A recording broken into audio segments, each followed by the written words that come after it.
अस्सलामुअलैकुम। आज हम देखेंगे नातिक एदाद की अशरी सूरत, है ना।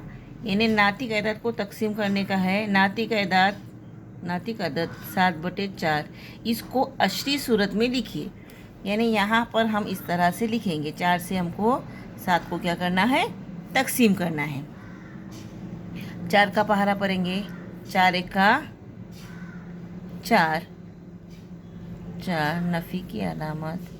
7 में से 4 गए, कितने बचे, 3, है ना। अब इस 3 को, 7 में से 4 गए, 3 बचे। अब हमको ये 4 से इसको तकसीम देना है, क्योंकि हमको अशरी सूरत में लिखना है ना। अब 4 से 3 छोटा है। अब हम क्या करेंगे, इस 3 को एक सिफर लगाएंगे। क्या करेंगे, 3 को एक सिफर लगाएंगे। जब यहाँ हम सिफर लगाएंगे तो यहाँ हम अशारिया लगाएंगे, है ना। अब हम 4 का पहारा पढ़ेंगे 30 तक। अब 4 के पहारे में 30 है, 30 नहीं है, फिर भी उसके आगे पीछे का आदत होगा, है ना। 4 का पहारा पढ़ेंगे तो 4 सत्ता 28 आता है। क्या आता है, 4 सत्ता 28। तो मैंने यहाँ 7 लिखी, यहाँ 28 लिखी, है ना। अब 30 में से 28 गए तो हमारे पास कितने बचे, 2 बचे। अब हम इसको सिफर लगाएंगे। यहाँ आचार्य कितने, अभी यहाँ पर आचार्य अब यहाँ पर हमने सिफर लगाएंगे। अब हम यहाँ पर आचार्य नहीं लगा रहे हैं, हाँ, हम तकसीम करें डायरेक्ट। अब फिर हम 4 का पहारा पढ़ेंगे, कहाँ तक, 20 तक। 4 पंजे 20।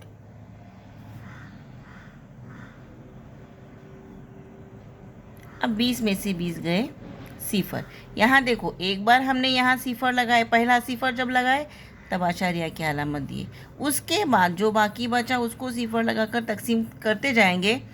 जब अगर हम बाकी सिफर आता है तब तक तकसीम किए तो ठीक है, नहीं किए तो हम वही आदत, अगर बार बार आता है तो तकसीमों को ख़त्म करना है। अब दूसरा हम देखेंगे मिसाल। यहाँ पर देखो, 2 सही 1/5 को अच्छी तरीके से लिखिए। अब सबसे पहले क्या करेंगे, इस मुरक्कब कसर को हम कसर बनाएंगे। तो हम कसर बनाने के लिए क्या करते हैं, 5 का पहारा, 5 दूनी 10, 10 और 1 11, 11/5। ये देखो मेरी कसर बन गई। अब हम क्या करेंगे, 5 से 11 को तकसीम करेंगे। 5 एके 5, 5 दूनी 10, 1 बचा, है ना। अब यहाँ पर मेरा 1 बाकी है। अब मुझको 5 से तकसीम देना है 1 को, है ना। अब फिर मैं 1 को क्या करूँगी, सिफर लगा रही हूँ और यहाँ पर मैं अशारिया लगा रही हूँ। 5 का पहारा 10 तक पढ़ेंगे, यानी 5 दूनी 10। यहाँ पर मेरा सिफर है, यानी आज तकसीम खत्म हुई। मेरा जवाब क्या आया, 2 सही 1/5 बराबर के अच्छी सूरत क्या आएगा, 2.2। ये इसका जवाब आया। यहाँ पर क्या आया, 7/4 का जवाब क्या आया, 1.75, है ना। इसको इस तरह से पढ़ेंगे, 7-5, 75 नहीं बल्कि 7-5। अब यहाँ पर देखो, 5/3 को अशरी सूरत में तहवील करना है। हमने लिखे 3 से हमको किससे को 5 को तकसीम करना है। 3 एका 3, 3। यहाँ तक की स्टेप आपको समझ में आई। अब हम करेंगे, 5 में से 3 गए तो बचे 2। अब हमारे को तकसीम मुकम्मल करना है। यहाँ पर ये 3 से ये 2 छोटा है, मैंने यहाँ पर क्या लगा दी, सिफर। जब मैं यहाँ सिफर लगाऊंगी तो मैं आशारिया कहाँ लगाऊंगी, इधर खारिजी किस्मत में मैंने आशारिया लगा दी। अब मुझको 3 का पहारा कहाँ तक पढ़ना है, 20 तक। 3 6 18, 3 एके 3, 3 दू 6, 3 तिया 9, 3 चौक 12, 3 5 15 और 3 6 18 और 3 7 21। तो 21 नहीं लूँगी, मैं क्या लूँगी, 18 लूँगी। यानी 3 6 18 मैंने लिखी। अब 6 कहाँ लिखना है, यहाँ लिखूँगी, है ना। अब फिर मैंने 20 में से 18 गए, बचे मेरे पास कितने, 2 बचेंगे। फिर मैं एक सिफर लगा रही हूँ। फिर 3 से मैंने 20 को तकसीम दी, 3 6 18, है ना। फिर मेरा बाकी क्या बचा है बच्चों, 2 बचते हैं, देखो 2 ही बचेंगे, यानी 20 में से 18 गएंगे, 2 बचेंगे। अब फिर मैं इसको सिफर लगाऊंगी, फिर मेरे यहाँ पर 3 6 18, फिर यहाँ पर 18 आएगा, यानी ये अमल देखो मुसलसल रहेगा जारी। फिर 2 बचे, फिर सिफर लगाऊंगी, यानी मुसलसल ये हमारा कौन सा अदद आएगा, 6 अदद आएगा, है ना। अब मेरा जवाब क्या रहेगा, 5/3 की अशरी सूरत क्या है, 1.666।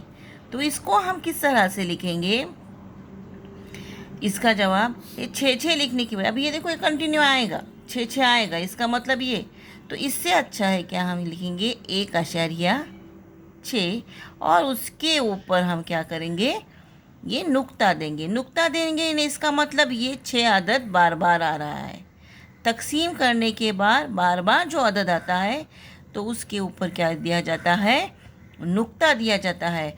और ऐसी कसर को क्या कहते हैं, मतवाली कसर कहते हैं। अब मैं और एक मिसाल आपको समझाती हूँ।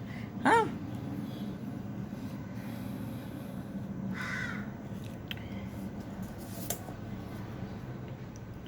अदद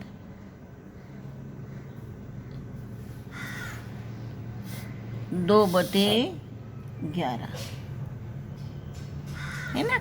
अदद 2/11 को हम तकसीम कर रहे हैं।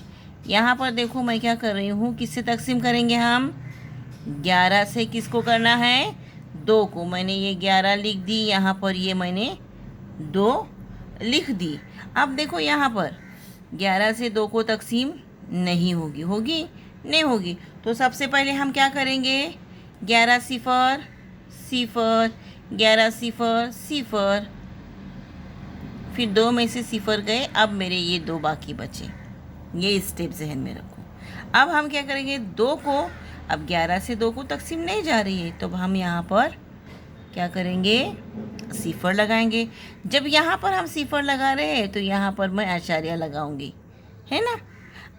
अब हम तकसीम करेंगे, 11 1 का 11, 11 दूनी 22 आता है, 11 1 11, 11 दूनी 22 ना। अब मैं 11 1 का 11,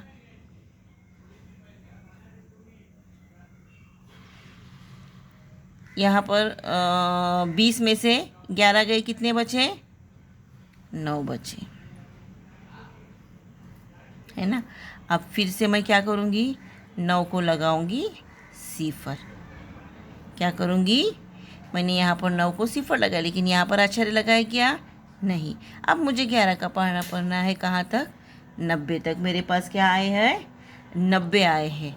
अब 11 7 77 और 11 8 88 और 11 9 99, तो 99 नहीं लूँगी मैं ना, 11 8 लूँगी, यानी यहाँ पर मेरे 8 आए, यहाँ पर मेरे 88 आए। अब 90 में से 88 को हम जब कम करेंगे तो कितने बचेंगे, बोलो।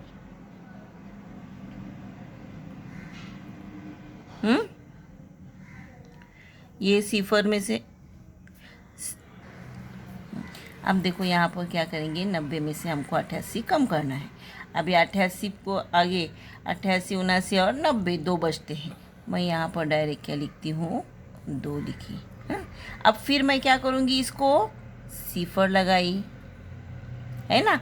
11 का पहाड़ा कहाँ तक पढ़ूँगी, 20 तक, यानी 11 1 का 11, है ना। ये यहाँ पर देखो 11 आया। अब तफरीक का अमल होगा। अब बचेंगे कितने, 20 में से 11 गए, कितने बचे, 9 बचेंगे।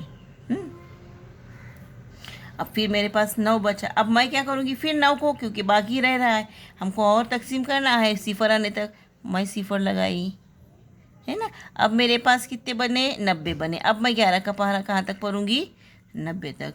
तो 11 का पहाड़ा 90 तक पढ़ने के लिए, अभी इससे पहले हमने पढ़े तब 88 आए, अभी मैं क्या करूँगी, 11 8 88 88, है ना।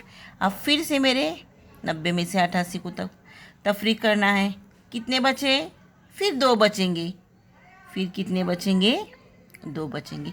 फिर सिफर लगाई तो फिर से देखो यहाँ पर, इससे पहले ये अभी 20 आए थे, इससे पहले ये 20 आए थे, अभी फिर से 20 आएंगे। नहीं, ये अमल क्या होगा, मुसलसिल होता रहेगा, यानी सिफर लगाते जाओ, 20 बचेंगे, 20 बचेंगे, फिर बच, तो जो ये हमारा 2.11 का जो जवाब आएगा, तो 0.1818 इस तरह से ये जवाब आते रहेगा। अब हम इसको क्या करेंगे, अभी इससे पहले जब हमारा जवाब आया था 6, तो मैंने इसके ऊपर नुक्ता लगाई थी क्योंकि एक ही आदत था। लेकिन यहाँ पर आदत क्या हुआ है, 0.18 ये मुसलसिल आ रहा है।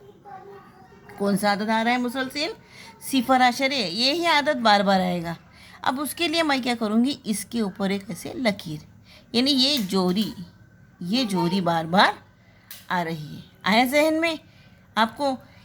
अब यहाँ पर देखो ये उसूल क्या, अशारिया की अलामत के दाएं जानिब एक हिंदसा या कुछ हिंदसों का ग्रोह बार बार आता है, ऐसी कसरों को मतवाली कसर कहते हैं। आया जहन में, जो ग्रोह ये अगर बार बार आता है, ये एक आदत बार बार आता है, तो ऐसी कसरों को कौन सी कसरें कहेंगे, मतवाली कसर कहते हैं। इसके ऊपर हमको नुक्ता ये हम लगाना पड़ता है और ये लकीर देनी पड़ती है। अब ये कुछ सवालात है जिसको आपको करना है, यानी मश्क नंबर 24 के ये सवालात है, ये आप करेंगे। हाँ, चलो।